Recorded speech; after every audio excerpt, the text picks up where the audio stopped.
Bon, Santana, malheureusement les semaines se suivent et se ressemblent un peu toujours pour le hack. Quelle analyse toi tu portes un petit peu sur cette nouvelle défaite? On a le sentiment qu'il y a eu vraiment peut-être 15-20 minutes qui ont été compliquées en première période, mais après vous avez su quand même rivaliser avec Dijon. On est déçus forcément, on perd 2-0 chez nous à la maison. On a eu 10 minutes où on a baissé la garde et on a concédé 2 buts. Donc déçus parce qu'on travaille, déçus parce que dans le jeu on progresse et déçus parce que on concrétise pas nos occasions et ça nous coûte 3 points aujourd'hui.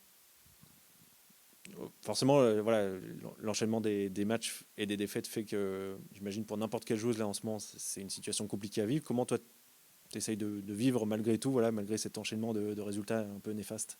C'est compliqué parce qu'on rentre le samedi soir chez nous, on est triste, on est frustré, on est déçu. Comme je l'ai dit juste avant, on bosse, chaque jour à l'entraînement, on travaille, on se remet en question. Après chaque match, je me remets en question et je continue à travailler. Et ça va nous sourire un jour parce que le travail, il paye et faut pas perdre espoir. Donc c'est compliqué, mais on travaille et on espère que la roue tournera pour nous bientôt. Deuxième mi-temps, dans l'ensemble, voilà, vous posez quand même un peu plus de difficultés, notamment à Dijon, qui n'arrive pas si bien que ça à ressortir avec le ballon. Il manque un petit quelque chose pour être un peu plus dangereuse encore. Oui, bien sûr. En deuxième mi-temps, on les a fait douter, hein. On avait le ballon, on se créait des occasions, elles étaient acculées dans leur surface. Non, non, deuxième mi-temps, c'est beaucoup mieux, mais malheureusement, c'est les entames de match. On marque en premier, aujourd'hui, c'est pas le même match. Donc oui, deuxième mi-temps, c'était beaucoup mieux, mais un match de foot, c'est 94 minutes et il faut arriver à mettre cette intensité-là dès le début du match. Sinon, on ressort avec des regrets. Forcément, on avait un peu attendu beaucoup de ces deux matchs à Reims et ce match à Dijon. Malheureusement, aucun point de plus dans votre escarcelle. Est-ce que ça ne devient pas un peu mission impossible pour sortir des deux premières places? Enfin, des deux dernières places, pardon. Plus les matchs avancent, plus c'est compliqué de sortir de ces deux dernières places. Forcément, on en est consciente. Il nous reste 4 matchs, dont 2 gros matchs. Donc oui, on peut pas se mentir. Aujourd'hui, la situation elle est compliquée.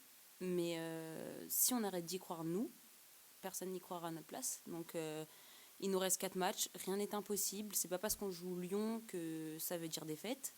C'est pas parce qu'on joue PSG que ça veut dire défaite. Donc il reste 4 matchs. C'est 12 points probables. Donc on continue d'y croire, on travaille et comme je dis, on attend que la roue elle tourne. Donc voilà. Non, je pense que dans l'équipe, tout le monde y croit encore.